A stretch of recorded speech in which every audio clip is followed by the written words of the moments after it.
मथुरा में विकास के नाम पर सैकड़ों करोड़ की योजनाएं चल रही हैं, लेकिन मथुरा वृंदावन पंचकोसीय परिक्रमा की हालत फिर भी जर्जर है। आखिर पैसा कहां जा रहा है? विकास की योजनाओं का प्लान कौन कर रहा है? ब्रज की परंपरागत स्थल की हालत जर्जर है। मथुरा की परिक्रमा देने के लिए बड़ी संख्या में श्रद्धालु आते हैं, लेकिन हालात बेहद खराब हैं।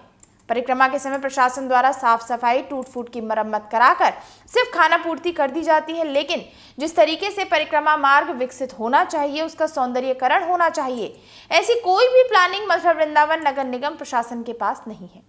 हालांकि उत्तर प्रदेश ब्रज तीर्थ विकास परिषद द्वारा भी विकास कार्य कराए जा रहे हैं, लेकिन मथुरा की परिक्रमा को लेकर कोई तैयारी नहीं है।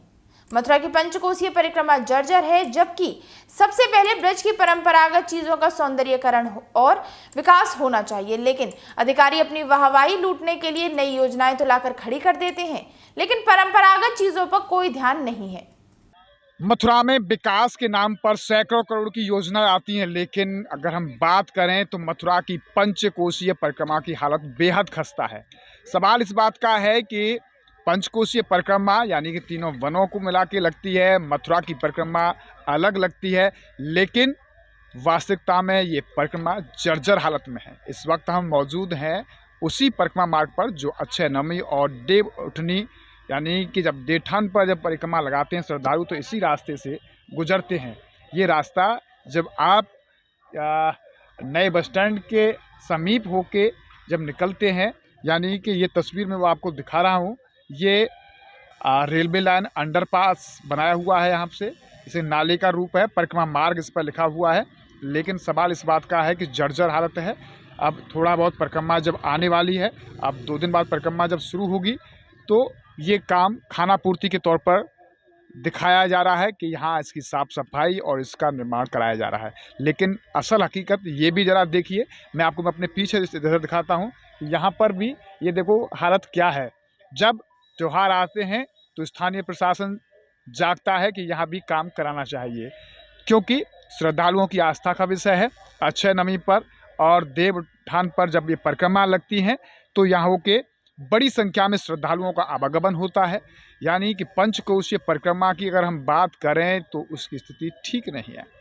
सैकड़ों करोड़ की योजनाओं का बजट आता है, तमाम विकास कार्यों के नाम पर प्रस्ताव जाते हैं, तमाम बजट पास होते हैं, पैसा आता है, मुख्यमंत्री को पैसे का काम भी दिखाया जाता है, लेकिन जो वास्तविक धरातल पर काम है वो अभी जर्जर है।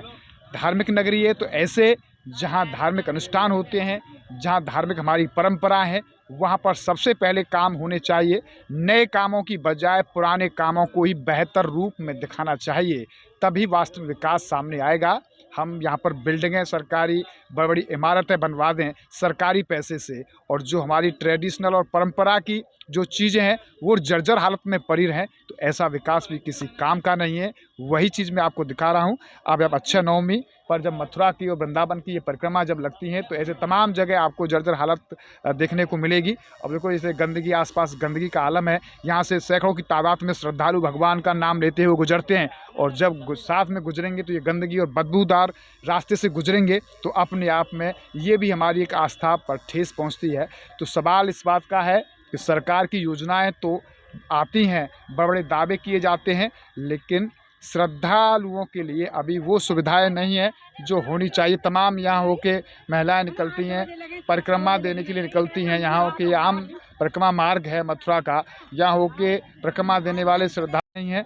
कुछ ही समय बाद यहाँ होके परिक्रमा शुरू होगी, उससे पहले स्थानीय प्रशासन द्वारा, नगर निगम द्वारा, ये आप देख रहे हैं कि ये थोड़ा बहुत काम यहाँ पर शुरू कराया जा रहा है ताकि असुविधा ना हो श्रद्धालुओं को। लेकिन इससे पहले क्यों नहीं काम कराए गए, जबकि परिक्रमा तो यहाँ सैकड़ों वर्षों से चली आ रही है। तो ऐसे कामों पर प्रशासन को ध्यान देना चाहिए। जो हमारी परंपरा है उन कामों को पहले मजबूत करना चाहिए, वहाँ विकास होना चाहिए, उनका जीर्णोद्धार होना चाहिए, उनका सौंदर्यीकरण होना चाहिए। नई योजनाएं बाद में लाएं, पहले पुरानी योजनाओं का इम्प्लीमेंटेशन ठीक से होना चाहिए। जब प्राचीन स्वरूप नहीं रहेगा तो नए स्वरूप से भी कोई फ़ायदे लोगों को नहीं है।